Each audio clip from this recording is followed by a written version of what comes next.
பாப்பா யூடியூப்ல நம்ம வீடியோ போடுறோம்ல அதுக்கு காசு வருமா பாப்பா அப்படின்னு.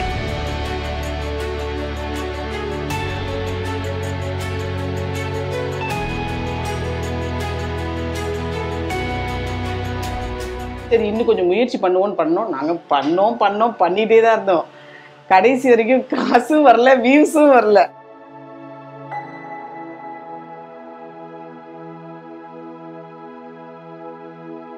இந்த சோத்துக்காக நாங்க ரொம்ப அசிங்கப்பட்டிருக்கோம். ஒளிச்சு வச்சிருக்காங்க, சாப்பாட்டை ஒளிச்சு வச்சிருக்காங்க எங்களுக்கு தெரியாம. ஊசி போன சோத்தை கொடுத்துருக்காங்க.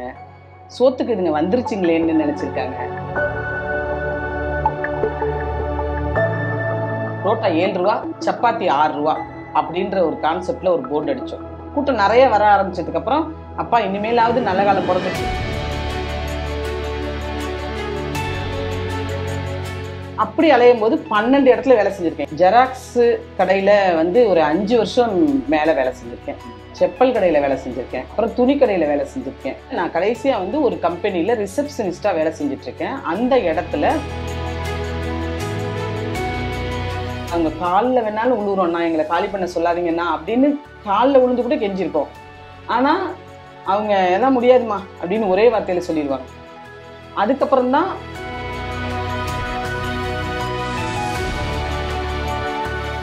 அதாவது என்னோட வாழ்க்கையோட தர்த்திரியம் முடிஞ்ச நாளும் அதே தான். எனக்கு நல்ல காலம் பிறந்த நாளும் அந்த டே தான். தாராளமா 5 லட்சத்துக்கு மேலவே கையில இருக்கும். ஆனா இதுல இவங்க சம்பளம் எல்லாருக்கும் தாராளமா சம்பளம் கொடுத்தது போக மிச்ச செலவுகள்லாம் போக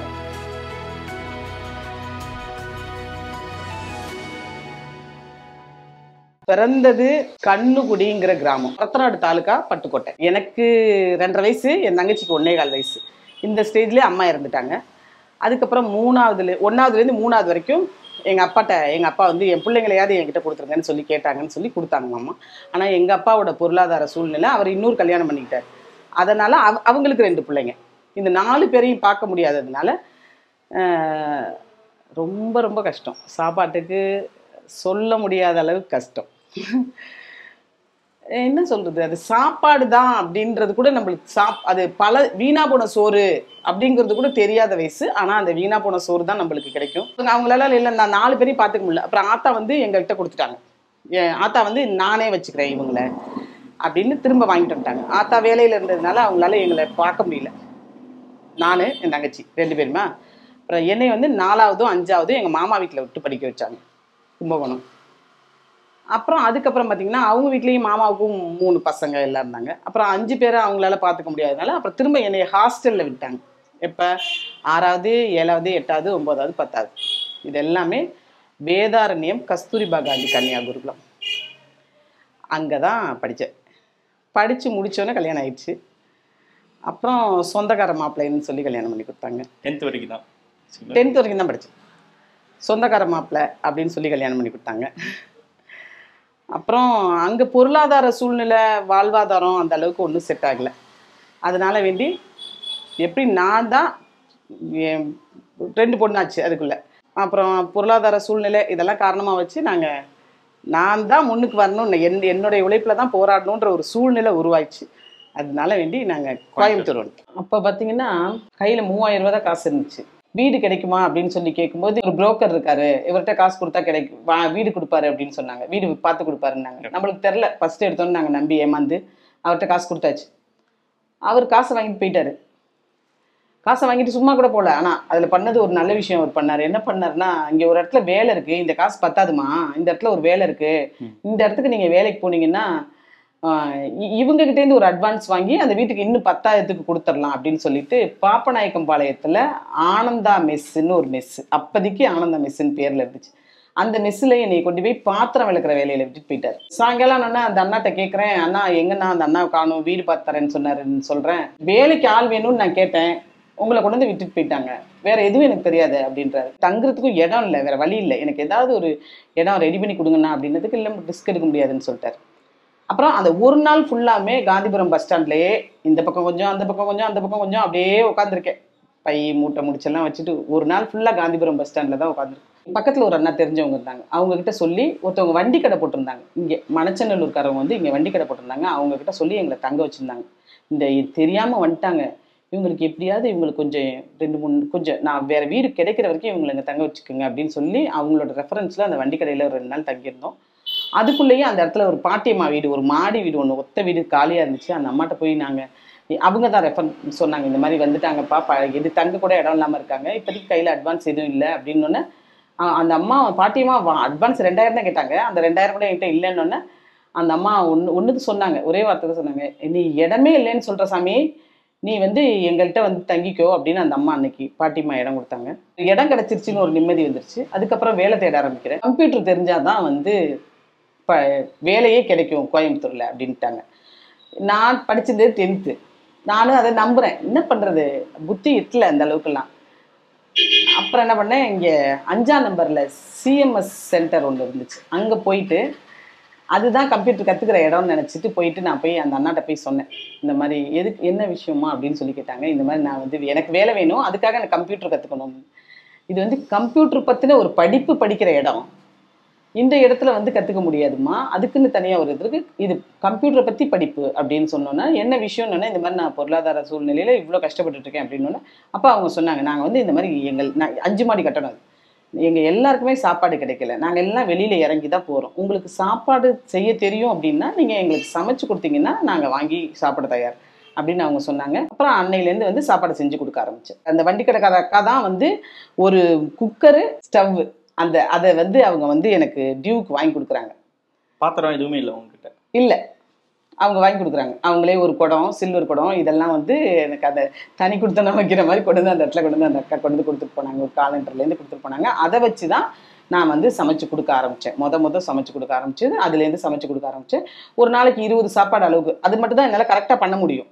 20 சாப்பாடு சமைச்சு கொடுத்துட்டு கரெக்டாக 11 மணிக்குள்ளே சமைச்சு முடிச்சிடுவேன். கொண்டு போய் சாப்பாடு கொண்டு போய் அந்த இடத்துல கொண்டு கொடுத்துட்டு வருவேன். அவங்கள்ட்ட கொண்டு 12 மணிக்குள்ளே பார்சல் கட்டி முடிச்சிடுவோம். இங்கேருந்து கிளம்பி போய் 1 மணிக்குள்ளே தான் அங்கேருந்து முடிச்சுட்டு வந்து அதுக்கப்புறம் கம்ப்யூட்டர் கற்றுக்கணும்னு நினச்சி கற்றுக்க ஆரம்பித்தேன். அந்த அந்த அந்த இருந்த கேப்பில் கம்ப்யூட்டர் கற்றுக்க ஆரம்பித்தேன்.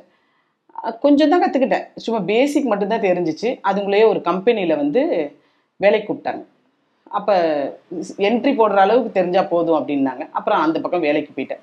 அதுலேருந்து இந்த சாப்பாட்டு தொழிலை விட்டுட்டு வேலையாகவே அலைஞ்சேன். அப்படி அலையும் போது 12 இடத்துல வேலை செஞ்சுருக்கேன். ஜெராக்ஸு கடையில் வந்து ஒரு 5 வருஷம் மேலே வேலை செஞ்சுருக்கேன். அப்புறம் செப்பல் கடையில் வேலை செஞ்சுருக்கேன். அப்புறம் துணி கடையில் வேலை செஞ்சுருக்கேன். கட் அவுட்டு, பஸ்ஸர் இதெல்லாம் தயாரிப்பாங்கல்ல, அந்த கடையில் வேலை செஞ்சுருக்கேன். நான் கடைசியாக வந்து ஒரு கம்பெனியில் ரிசப்ஷனிஸ்டாக வேலை செஞ்சிட்ருக்கேன். அந்த இடத்துல நிறைய பொம்பளை பிள்ளைங்க வேலை செய்கிறாங்க. பிள்ளைங்க வந்து 6 மணிக்கே உள்ளே வந்துடும். 6 மணிக்கு உள்ளே வந்துட்டு 3 மணிக்கெலாம் வெளில போயிடுவாங்க. அப்போ நான் பகலில் வீட்டில் தானே இருக்கேன். காலையில் 7:30 மணிலேருந்து வருவாங்க. 2 பேர் 3 பேராக வந்து சாப்பிட்டு போயிடுவாங்க வீட்டில். இல்லை, எல்லா பசங்களுமே வந்து வெள்ளிக்கிழமை ஊருக்கு போயிடுவாங்க. சனி ஞாயிறு 2 நாள் எனக்கு வருமானத்துக்கு வழி இருக்காது. அப்போ நம்ம என்ன பண்ணுறதுன்னு யோசிக்க ஆரம்பித்தேன். ஏன்னா நம்ம கம்மியாக தான் சாப்பாடு கொடுத்துருக்கோம். நான் வந்து வேலை செஞ்சே பழகுனேன்னா 2 நாள் என்னால் சும்மா உட்காந்துருக்க முடியல. அதனால் என்ன பண்ணோன்னா, வண்டி கடையாக வெளியில் போட்டோம்னா நம்மளோட பசங்களோட இல்லாமல் போகிறவங்க வர்றவங்களுக்கும் தெரியும்ல, அந்த மாதிரின்னு வண்டி கடையில் ஆரம்பித்தேன். அப்புறம் பக்கத்தில் இருக்கிறவங்களுக்குலாம் நிறைய தொந்தரவாக இருந்துச்சு. நம்மளோட வண்டி கடையால் வேண்டி அடுத்த இடங்களுக்கு தொந்தரவாக இருந்ததுனால அந்த இடத்தையும் காலி பண்ணணுன்ற சூழ்நிலை வந்துச்சு. ஹவுஸ் ஓனரும் வீடை காலி பண்ணுங்க அப்படின்ற மாதிரி, ஏன்னா அவங்க வித்துட்டேன்னு சொல்லி. அப்போ வண்டி கடை நல்லா போக ஆரம்பிச்சிருச்சு. வண்டி கடை நல்லா போக ஆரம்பிச்சிருச்சு. கொடுக்க முடியாத அளவுக்கு போக ஆரம்பிச்சிச்சு வண்டி கடை. வந்து கொஞ்சம் ஸ்பெஷலாக அப்போவே கறி தோசையெல்லாம் போடுவேன். நைட்டு சாப்பாடு பாதி நாளைக்கு இருக்காது. பாப்பா சின்ன பிள்ளை, அவள் 7th 6th. இங்கே பாத்திமா சர்ச்சில் மெழுகுவர்த்தி பார்ட் டைமாக பண்ணுவேன். எப்பயுமே வீட்டில் இருக்கும்போது எல்லா நேரமும் மெழுகுவர்த்தி பண்ணுவோம். வத்தல் போடுவோம். இந்த வத்தல்லாம் எல்லா வத்தல், பட்டாணி, கடலப்பருப்பு இதெல்லாம் பாக்கெட் போடுவோம். இதெல்லாம் பாக்கெட் போட்டு சின்ன பாப்பா போய் கடைங்களுக்கு கடை எல்லா கடைகள்லையும் கொண்டு போட்டு வருவாள். இது இல்லாமல் ஞாயிற்றுக்கிழமை பாத்திமா சர்ச்சில் என் சின்னம்மாவ மெழுகுவர்த்தி விற்பா. காலையில் 6 மணிலேருந்து நைட்டு 10 மணி வரைக்கும். காலைல 6 மணிலேருந்து மத்தியானம் அந்த 10 மணி சர்ச்சு முடியும்ல அது வரைக்கும். காலையில் 6 மணிக்கு வந்துட்டு மெழுகுவர்த்தி தீர்ந்தோடனே திரும்ப பக்கத்தில் அந்த இடத்துல யாசகம் கேட்டு உட்காந்துருப்பாங்கள்ல, அந்த அவங்கெல்லாம் உட்காந்துருப்பாங்கள்ல, அவங்கள்ட்ட என் இடத்த பிடிச்சிக்கங்கண்ணா வந்துடுறேன்னு சொல்லிட்டு போய் வீட்டில் ஓடி போய் மறுபடியும் வந்து மெழுகுவர்த்தி எடுத்துகிட்டு வந்து 10 மணி வரைக்கும் நிற்கும். அப்பள பாக்கெட்லேருந்து டெய்லி கொண்டு போய் கடைகள் கடை போட்டு வரணும். அதுக்கப்புறம் டெய்லி கொண்டு போய் பழச மறுநாள் கொண்டு போகும்போது நாள் போட்டது முந்தான இது போட்டதெல்லாம் ஓடலைன்னா அதை எடுத்துட்டு திரும்ப இதை போட்டு வரணும். 2 நாள் வரைக்கும் தான் அங்கே அப்படிதான் பேசியிருப்போம். ஏன்னா மத்தெல்லாம் போட்டோம்னா சீக்கிரம் வீணாக போகிறோம், வதக்குன்னு போயிடும், நல்லா இருக்காதுன்னு ஃப்ரெஷ்ஷாக எடுத்துட்டு மறுபடியும் போட்டு வருவோம். இந்த மாதிரி சின்ன பிள்ளை போய் ஒரு கடையாக போய் ஏறி இங்கே போட்டுட்டு வரும். அப்புறம் பெரியவ வந்து அவள் வந்து என்னோட பொருளாதார சூழ்நிலையை காரணமாக வச்சுக்கிட்டு அவள் 10th பார்ட் டைமாக வேலைக்கு போக ஆரம்பிச்சிட்டேன். பெண்களுக்கான ஒரு கேம் ஷோ அப்படின்னாலோ ஒரு சமையல் போட்டி அப்படின்னாலோ எல்லாத்துலேயும் கலந்துக்குவேன். ஜி தமிழ்லேருந்து ஒரு ப்ரோக்ராம், அதிர்ஷ்டலட்சுமி ப்ரோக்ராமுக்கு நான் செலக்ட் ஆயிருந்தேன். கிராண்டாக 3 புடவை வேணும், அதுக்கு தகுந்த மாதிரி ஜுவல்ஸ் வேணும் அப்படின்றாங்க. அடிக்கடி ஒரு 4-5 ஜாக்கெட் தான் மாறியே போட்டுட்டு இருப்பேன். அந்த மாதிரி இருக்கும்போது திடீர்னு இப்படி கேட்டாங்களே, இவ்வளோ அவங்க கேட்டது பெரிய விஷயம் இல்லை, ஆனால் எனக்கு பெரிய விஷயம் ஆயிடுச்சு. அந்த ஒரு ஒழுங்கான ஜாக்கெட் இல்லாத காரணத்தினால நான் வந்து அந்த ஷோக்கு என்னால் போக முடியல. அந்த மாதிரி இந்த மாதிரிலாம் நிறைய விஷயங்கள் நடந்திருக்கு. அடுத்தடுத்த ஷோக்கெலாம் என்ன இந்த காஸ்டியூம் இல்லை, அது இல்லை, இது இல்லை, இந்த மாதிரியெல்லாம் நிறைய அதிகபட்சமாக பார்த்தீங்கன்னா எனக்கு ஒழுங்கான ஜாக்கெட் இல்லாத காரணத்தினாலேயே போகல. அதுக்கப்புறம் பார்த்தீங்கன்னா இந்த காற்று மழை, இப்போ இதை காலி பண்ணணும்னு சொன்னோன்னே பெரிய இடி தலையில், என்ன பண்ணுறதுன்னு தெரில. அடுத்த நேரம் என்ன பண்ண போகிறோன்றது தெரில. மறுபடியும் வீடு பார்க்குறோம். ஏன்னா எங்களுக்கு வீடு பார்க்கணும்னு நினச்சாலே எங்களுக்கு தெரியும் கொடுக்க மாட்டாங்க. ஏன்னா என்னென்னா அவங்க நிறைய கரண்ட் யூஸ் பண்ணுவாங்க, வீடு அழுக்கு பண்ணுவாங்க, இந்த மாதிரியெல்லாம் நிறைய குற்றச்சாட்டு ஹவுஸ் ஓனர் சைட்லேருந்து சொல்லுவாங்க. எங்களுக்கு மறுபடியும் வீடு கிடைக்காதுங்கிறது எங்களுக்கு நல்லா தெரியும். ஏன்னா நாங்கள் அலைஞ்சிட்டு தானே இருக்கோம். அடுத்து என்ன பண்ணலான்ட்டு அப்போ பக்கத்தில் உள்ள ஒரு கேண்டீன் எடுக்க ஆரம்பித்தோம். பக்கத்தில் ஒரு டெண்டர் வந்துச்சு, அது ரோட்டு மேலே இருந்துச்சு. அதை டெண்டர் போட்டு அதை எடுத்தோம். அது கவர்மெண்ட் டெண்டர் தான் சொல்லப்போனால். ஆனால் அது ஆல்ரெடி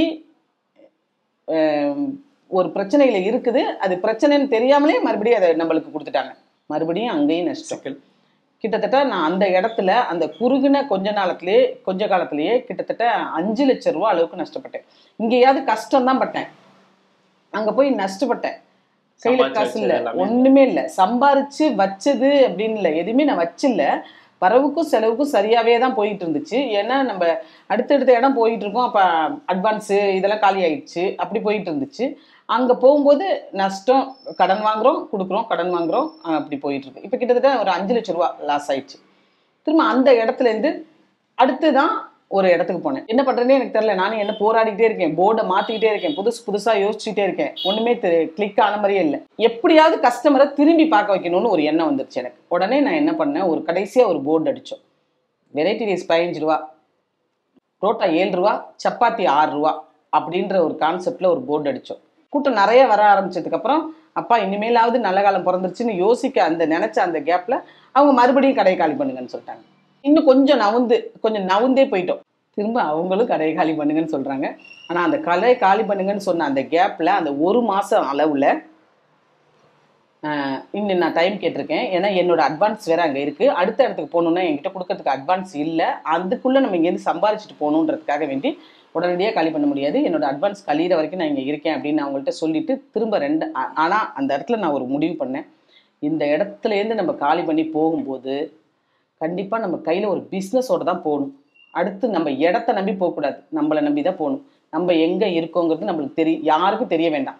நம்மளோட பொருள் போய் பேசிட்டோம் அப்படிங்கிற ஒரு முடிவை, தெளிவான ஒரு முடிவாக அந்த இடத்துல நான் எடுக்க ஆரம்பித்தேன். கொரோனா டைம் தான். கொரோனா கொஞ்சம் வெளியில் கொஞ்சம் இப்போல்லாம் கொஞ்சம் ரிலீஸ் ஆகிட்டு இருக்கு. அந்த நேரத்தில் இதுலேருந்து வெளியிலேருந்து வரும்போது நம்ம இந்த நேரத்தில் இப்படி போகணும், இதுலேருந்து போகும்போது ஒரு பிஸ்னஸோடு தான் போகணும் அப்படின்னு முடிவு பண்ணோம். இந்த நேரத்துல தான் யாரெல்லாம் என்னெல்லாம் கேட்டாங்கன்னா அதெல்லாம் ரெடி பண்ணி கொடுக்க ஆரம்பித்தது இந்த நேரத்தில் தான். கோயிலில் சாப்பாடு கேட்பாங்க, பிரசாதத்துக்கு டெய்லி சுண்டல், இது புளியோதரை இதெல்லாம் கேட்பாங்க, அது தனியாக செஞ்சு கொடுப்போம். அப்புறம் சாப்பாடு தனியாக செஞ்சு கொடுப்போம். யாரெல்லாம் என்னெல்லாம் கேட்குறாங்களோ செஞ்சு கொடுத்தோம். அதே மாதிரி தான் ஒரு கஸ்டமர் நெய் கேட்டாங்க, அதை ரெடி பண்ணி கொடுக்கும்போது தான் அதை ஒரு வீடியோவாக எடுத்து போட்டிருந்தேன். 0 ஆகிட்டோம். யார்ட்டையும் போய் காசும் கேட்க முடியாது, கடனும் கேட்க முடியாது. அன்னைக்கு அந்த நெய் காய்ச்சினேன் லாஸ்ட் நாள். அதாவது என்னுடைய வாழ்க்கையோட தர்த்திரியம் முடிஞ்ச நாளும் அதே தான். எனக்கு நல்ல காலம் பிறந்த நாளும் அந்த டே தான். நெய் காய்ச்சினதெல்லாம் கூட நான் வீடியோவில் போடல, சும்மா அதை வடிகட்டி ஊத்துறதை தான் வீடியோவை போட்டேன். சரியா? அப்ப யூடியூப் சேனல் தொடங்கி இருந்தீங்களா? ஆமா, கொரோனா ஆரம்பிச்சோடனே தொடங்கியாச்சு. இப்ப இந்த கொரோனா ஆரம்பிச்சு கிட்டத்தட்ட இப்ப நம்ம பேசி அப்ப நீங்க கடை இருக்கிறப்ப அதோட ஆக்டிவிட்டிஸ் எல்லாமே அதுல போட்டுட்டு இருந்தீங்களா? போட்டுட்டு இருந்தோம். ஃபேஸ் காட்ட மாட்டோம், சும்மா சிம்பிளா வேலை மட்டும் காட்டுவோம். எவ்வளவு வியூஸ் வரும் ஒரு வீடியோ போட்டா? 300, 200, 15, 20 இன்ன வரைக்குமே அவ்வளவுதான் இருக்கு அந்த வீடியோலாம்.